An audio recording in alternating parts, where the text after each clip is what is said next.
ಕೃಷ್ಣ ಅಡುಗೆ ಮನೆಗೆ ಸ್ವಾಗತ ಫ್ರೆಂಡ್. ಇದನ್ನು ನೋಡಿ, ಪ್ರೆಸ್ಟೀಜ್ ಕಂಪ್ನಿ ಸ್ಯಾಂಡ್ವಿಚ್ ಮೇಕರ್. ಇದು ನಿಮಗೆ ಪ್ರೈಸ್ ಬಂದುಬಿಟ್ಟು 1795. ನಮ್ಗೆ ಡಿಸ್ಕೌಂಟಲ್ಲಿ ಸಿಕ್ಕಿರೋದ್ರಿಂದ ನಮಗೆ 1500ಗೆ ಸಿಕ್ತು. ಇದು ಇರುವಂಥ ಇಂಗ್ರೀಡಿಯೆಂಟ್ಸ್ ತೋರಿಸ್ತೀನಿ ಬನ್ನಿ. 6 ಸ್ಲೈಸು ಬ್ರೆಡ್ ಇಟ್ಕೊಂಡಿದ್ದೀನಿ. ಹಾಗೆ ಇಲ್ಲಿ 3 ಆಲೂಗಡ್ಡೆನ ಬೇಯಿಸಿ ತುರಿದು ಇಟ್ಕೊಂಡಿದ್ದೀನಿ. ಹಾಗೆ ಒಂದು 3 ಸ್ಪೂನು ಬೆಣ್ಣೆ ಇಟ್ಕೊಂಡಿದ್ದೀನಿ.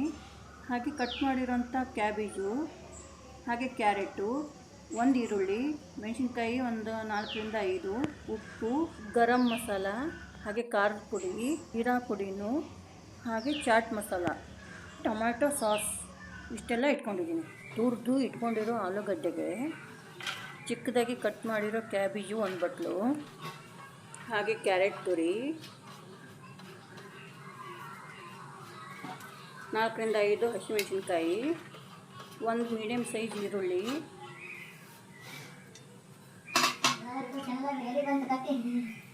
ಇವಾಗ ಸ್ಪೈಸಸ್ ಹಾಕೋಣ ಬನ್ನಿ.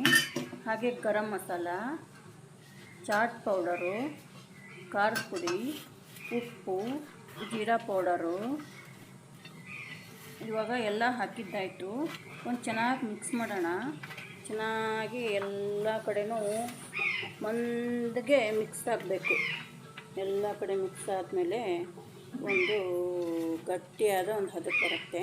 ಮಿಕ್ಸ್ ಆಗಲಿಲ್ಲ ಅಂತಂದರೆ ಅದರಲ್ಲಿ ಒಂದು ಕಡೆ ಉಪ್ಪು ಉಳ್ಕೊಳ್ಳುತ್ತೆ, ಇಲ್ಲ ಒಂದು ಕಡೆ ಖಾರ ಉಳ್ಕೊಳ್ಳುತ್ತೆ, ಒಂದೊಂದು ಕಡೆ ಒಂದೊಂದು ಉಳ್ಕೊಂಡ್ಬಿಟ್ರೆ ಚೆನ್ನಾಗಿರಲ್ಲ. ಚೆನ್ನಾಗಿ ಮಿಕ್ಸ್ ಆಗಬೇಕು. ಚೆನ್ನಾಗಿ ಮಿಕ್ಸ್ ಆದರೆ ಚೆನ್ನಾಗಿ ಟೇಸ್ಟ್ ಬರುತ್ತೆ. ಇವಾಗ ನೋಡಿ, ಎಲ್ಲ ಗಟ್ಟಿ ಆಯಿತು. ಎಲ್ಲ ಚೆನ್ನಾಗಿ ಮಿಕ್ಸ್ ಆಗಿದೆ. ಇವಾಗ ಎಲ್ಲ ಉಂಡೆ ಮಾಡಿ ಒಂದು ಸೈಡಿಗೆ ಎತ್ತಿಟ್ಬಿಡೋಣ.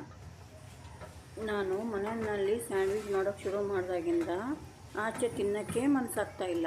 ಮನೆಯಲ್ಲಿ ಮಾಡಿದ್ರೆ ಟೇಸ್ಟ್ ಚೆನ್ನಾಗಿರುತ್ತೆ, ಹಾಗೆ ನಮಗೆ ಇಷ್ಟನೂ ಆಗುತ್ತೆ, ಜಾಸ್ತಿನೂ ತಿನ್ಬಹುದು. ಸ್ಯಾಂಡ್ವಿಚ್ ಅಂದ ತಕ್ಷಣ ಹೊರಗಡೆ ತರಿಸ್ಕೊಳ್ಳೋದು, ತಿನ್ನೋದು ಇದೇ ಆಗ್ತಾಯಿತ್ತು ನನಗೆ. ಇವಾಗ ನೋಡಿ, ಸೈಡಿಗೆ ಕಲಸಿಟ್ಟು ಸೈಡ್ಗೆ ಇಟ್ಟಿದ್ದೀನಿ. ಹಾಗೆ ಒಂದು ತಟ್ಟೆಗೆ 4 ಸ್ಲೈಸ್ ಬ್ರೆಡ್ ತೊಗೊಂಡಿದ್ದೀನಿ. ಟೊಮೆಟೊ ಕೆಚಪ್ಪು 4 ಸ್ಲೈಸಿಗೂ ಎಲ್ಲ ಕಡೆ ಸ್ಪ್ರೆಡ್ ಮಾಡಬೇಕು. ಟೊಮೆಟೊ ಕೆಚಪ್ಪು ನಿಮ್ಗೆ ಕೆಚಪ್ ಬೇಡಪ್ಪ ಟೊಮೆಟೊ ಕೆಚಪ್ಪು ಅಂತಂದರೆ ಬರ್ಗರ್ ಸಾಸು ಕೂಡ ತೊಗೊಂಡು ನೀವೆಲ್ಲ ಕಡೆ ಸ್ಪ್ರೆಡ್ ಮಾಡಿ ಹಾಕ್ಕೋಬೋದು. ನಿಮಗೆ ಇಷ್ಟ ನೋಡ್ಕೊಳ್ಳಿ ಯಾವುದು ಬೇಕು ಅದು. ನನ್ನ ಮನೆಯಲ್ಲಿ ಸಾಸ್ ಇತ್ತು, ಹಾಗಾಗಿ ನಾನು ಸಾಸ್ ತೊಗೊಂಡೆ. 4 ಕಡೆ ಎಲ್ಲ ಕಡೆ ಸ್ಪ್ರೆಡ್ ಮಾಡಬೇಕು. ಚೆನ್ನಾಗಿ ಬಿಡ್ದಂಗೆ ಸ್ಪ್ರೆಡ್ ಮಾಡಿಕೊಂಡು ನೀವು ಮನೆಯಲ್ಲಿ ಒಂದು ಸರಿ ಟ್ರೈ ಮಾಡಿ ನೋಡಿ ಫ್ರೆಂಡ್ಸ್. ಇಷ್ಟ ಆದರೆ ನನಗೆ ಲೈಕ್ ಮಾಡಿ, ಕಮೆಂಟ್ ಮಾಡಿ, ಶೇರ್ ಮಾಡಿ. ನೀವು ಒಂದು ಸರಿ ಟ್ರೈ ಮಾಡಿ ನೋಡಿ, ಖಂಡಿತ ಇಷ್ಟ ಆಗೇ ಆಗುತ್ತೆ.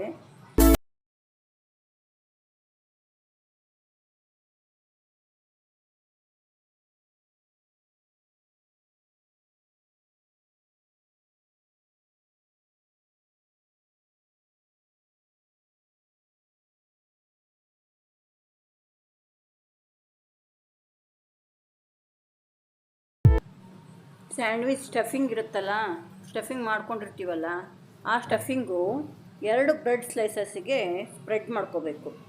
2 ಬ್ರೆಡ್ ಸ್ಲೈಸಸ್ಸಿಗೆ ಸ್ಟಫ್ ಸ್ಪ್ರೆಡ್ ಮಾಡಿಕೊಂಡು ನೀವು ಬೇಕಾದರೆ ಚೀಸ್ದು ಸ್ಲೈಸಸ್ ಸಿಗುತ್ತೆ, ಇಲ್ಲ ಚೀಸ್ನ ತುರಿದ್ಬಿಟ್ಟು ಹಾಕ್ಕೋಬೋದು. ನಮ್ಮ ಮನೆಯಲ್ಲಿ ಚೀಸ್ ಯಾರೂ ಇಷ್ಟಪಡಲ್ಲ ಅಂತ ನಾನು ಚೀಸ್ ಹಾಕಿಲ್ಲ. ಬೇಕು ಅಂತಂದರೆ ಸ್ಟಫಿಂಗ್ ಮೇಲೆ ಒಂದು ಚೀಸ್ ಸ್ಲೈಸ್ ಇಟ್ಬಿಟ್ಟು ಹಾಕ್ಕೋಬೋದು. ಚೆನ್ನಾಗಿರುತ್ತೆ. ಚೀಸ್ನೂ ಮಾತ್ರ ಚೆನ್ನಾಗಾಗತ್ತೆ. ಇವಾಗ ನೋಡಿ, ಒಂದು ಬ್ರೆಡ್ ಸ್ಲೈಸ್ನ ಮೇಲೆ ಮುಚ್ಚಿದ್ದೀನಿ. ಹಾಗೆ ಒಂದು ಬಟರ್ನು ಒಂದು ಲೈನು ಹಚ್ಕೊಂಡಿದ್ದೀನಿ. ಬಟರ್ನ 2 ಸೈಡ್ಗೂ ಬಟರ್ ಹಚ್ಕೋಬೇಕು. 2 ಸೈಡು ಬಟರ್ ಹಚ್ಕೊಂಡ್ಬಿಟ್ಟು ಆಮೇಲೆ ಇನ್ನೊಂದು ಬ್ರೆಡ್ಡಿಗೂ ಸ್ಟಫಿಂಗು ಅಪ್ಲೈ ಮಾಡ್ತೀನಿ. ನೋಡಿ, ಎಲ್ಲ ಕಡೆನೂ ಸ್ಪ್ರೆಡ್ ಮಾಡ್ಕೋಬೇಕು ಸ್ಟಫಿಂಗು. ನೀವು ಸ್ಲೈಸ್ ಹಾಕ್ತೀನಿ ಅಂದರೆ, ಚೀಸ್ ಸ್ಲೈಸ್ ಹಾಕ್ತೀನಿ ಅಂತಂದರೆ ಸ್ಟಫಿಂಗ್ ಮೇಲೇ ಒಂದು ಚೀಸ್ ಸ್ಲೈಸ್ ಹಾಕಿಬಿಟ್ಟು ಹಾಗೆ ಒಂದು ಬ್ರೆಡ್ಡು ಇಟ್ಕೋಬೇಕು. ಮೇಲೆ ಬೆಣ್ಣೆನ ಸ್ಪ್ರೆಡ್ ಮಾಡ್ಕೋಬೇಕು. 2 ಬದಿಗೂ 2 ಸೈಡಿಗೂ ಬೆಣ್ಣೆ ಸ್ಪ್ರೆಡ್ ಮಾಡ್ಕೋಬೇಕು.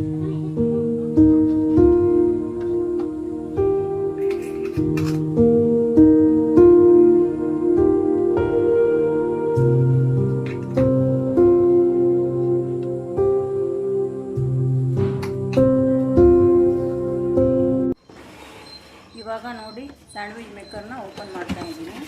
ನಾನು ತೊಗೊಂಡು ಒಂದು 2-3 ವರ್ಷ ಆಯಿತು ಫ್ರೆಂಡ್ಸ್. ಪ್ರೆಸ್ಟೀಜ್ ಸ್ಯಾಂಡ್ವಿಚ್ ಮೇಕರ್ನ ಯೂಸ್ ಮಾಡ್ತಾಯಿದ್ದೀನಿ. ತುಂಬ ಚೆನ್ನಾಗಿ ಬರ್ತಾ ಇದೆ ಇದು. ನೋಡಿ ಟ್ರೈ ಮಾಡಿ. ಸ್ಯಾಂಡ್ವಿಚ್ ಮೇಕರಲ್ಲೇ ಮಾಡಬೇಕಂತ ಏನಿಲ್ಲ ಇದು. ನೀವು ತವಾನಲ್ಲೂ ಬೇಕಾದರೆ ಮಾಡ್ಕೋಬೋದು. ಬಟ್ ಸ್ಯಾಂಡ್ವಿಚ್ ಮೇಕರಲ್ಲಿ ಮಾಡಿದ್ರೆ ತುಂಬ ಚೆನ್ನಾಗಿ ಬರುತ್ತೆ, ಅಷ್ಟೇ ಚೆನ್ನಾಗಿ ಬೇಯುತ್ತೆ. ನೀವು ತವಾನಲ್ಲಿ ಮಾಡ್ಕೊಂಡ್ರೂ ಬೇಯುತ್ತೆ, ಬಟ್ ಅದಕ್ಕಿಂತ ಇದು ಚೆನ್ನಾಗಾಗುತ್ತೆ ಅಷ್ಟೇ, ಇನ್ನೇನಿಲ್ಲ. ನಿಮ್ಮ ಇಷ್ಟ ನೋಡಿ ಹೆಂಗಾಗುತ್ತೋ ಹಂಗೆ ಮಾಡ್ಕೋಬೋದು. ತವಾದಲ್ಲಾದರೆ ಒಂದು ಸ್ವಲ್ಪ ಬೇಗ ಹೊತ್ಕೊಳ್ಳೋ ಚಾನ್ಸಸ್ ಇರುತ್ತೆ.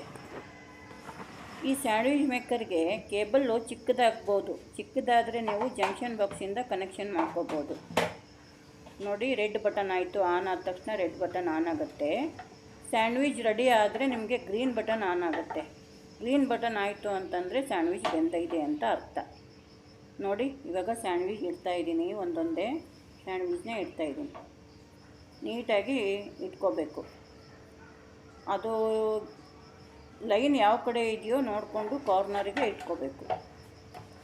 ಕ್ಲೋಸ್ ಮಾಡಬೇಕು. ಕ್ಲೋಸ್ ಮಾಡ್ತೀನಿ. ಅಲ್ಲೊಂದು ಬಟನ್ ಇರುತ್ತೆ, ಬಟನ್ ಒತ್ಕೊಂಡ್ಬಿಟ್ರೆ ಕ್ಲೋಸ್ ಆಗಿಬಿಡುತ್ತೆ. ಅದು ಕ್ಲೋಸ್ ಆಯಿತು.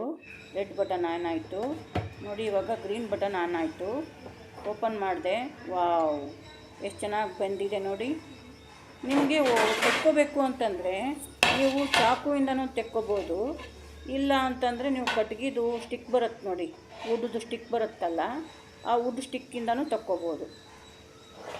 ಸ್ವಲ್ಪ ಬಿಸಿ ಇರುತ್ತೆ, ಹುಷಾರಾಗಿ ತೆಕ್ಕೋಬೇಕು ಫ್ರೆಂಡ್ಸ್.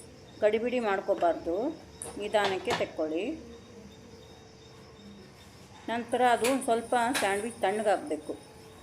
ತೆಗ್ದಿದ್ದೀನಲ್ಲ ಆಚೆ, ಅದೊಂದು ಸ್ವಲ್ಪ ಚೆನ್ನಾಗಿ ತಣ್ಣಗಾದರೆ ನಿಮಗೆ ಕಟ್ ಮಾಡ್ಕೊಳ್ಳೋಕ್ಕೆ ಚೆನ್ನಾಗಿ ಬರುತ್ತೆ.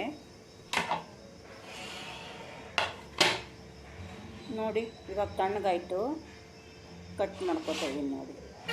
ಅದು ಸಾಫ್ಟಾಗಿರುತ್ತೆ, ಹುಷಾರಾಗಿ ಕಟ್ ಮಾಡ್ಕೋಬೇಕು ನಿಧಾನಕ್ಕೇ. ಬಿಸಿಯಾಗಿದ್ದಾಗ ಆ ಕಡೆ ಈ ಕಡೆ ಕಟ್ ಆಗೋ ಚಾನ್ಸಸ್ ಇರುತ್ತೆ. ಸ್ವಲ್ಪ ತಣ್ಣಗಾದರೆ ನೀಟಾಗಿ ಕಟ್ ಆಗುತ್ತೆ. ನೀವು ಇದನ್ನು ಸ್ಯಾಂಡ್ವಿಚ್ ಮೇಕರ್ನ ವಾಶ್ ಮಾಡ್ಕೋಬೇಕು ಅಂತಂದರೆ ನೀವು ಯಾವುದ್ರಲ್ಲೂ ವಾಶ್ ಮಾಡ್ಕೊಳ್ಳೋಕೆ ಆಗಿಲ್ಲ. ಒದ್ದೆ ಬಟ್ಟೆ ತೊಗೊಂಡ್ಬಿಟ್ಟು ನೀವು ಹಾಗೆ ಒರೆಸ್ಕೊಂಡ್ಬಿಟ್ರೆ ಸಾಕು. ನೀವು ಏನೇ ತೊಗೊಂಡು ಉಜ್ಜಿದ್ರೂ ಹಾಳಾಗ್ಬಿಡುತ್ತದು. ನೀವು ಒದ್ದೆ ಬಟ್ಟೆ ತೊಗೊಂಡು ಒರೆಸ್ಕೊಂಡ್ರೆ ಸಾಕು. ನೋಡಿ ಈ ಥರ ಸರ್ವ್ ಮಾಡ್ಕೋಬೇಕು. ಇವಾಗ ಕಟ್ ಮಾಡ್ಕೊಂಡಿದ್ದಾಯಿತು, ಈ ಥರ ಸರ್ವ್ ಮಾಡ್ಕೋಬೇಕು. ಸಾಸ್ ಜೊತೆ ಕೊಟ್ಟರೆ ಸ್ಯಾಂಡ್ವಿಚ್ ರೆಡಿ. ನೋಡಿ ಫ್ರೆಂಡ್ಸ್, ಈ ಥರ ಸರ್ವ್ ಮಾಡಿಕೊಂಡ್ರೆ ನೋಡೋಕ್ಕೂ ಚೆನ್ನಾಗಿರುತ್ತೆ. ಈ ಥರ ನಾವು ಕಮ್ಮಿ ಇದರಲ್ಲೇ ಮನೆ ಮಂದಿ ಎಲ್ಲ ತಿನ್ಬೋದು.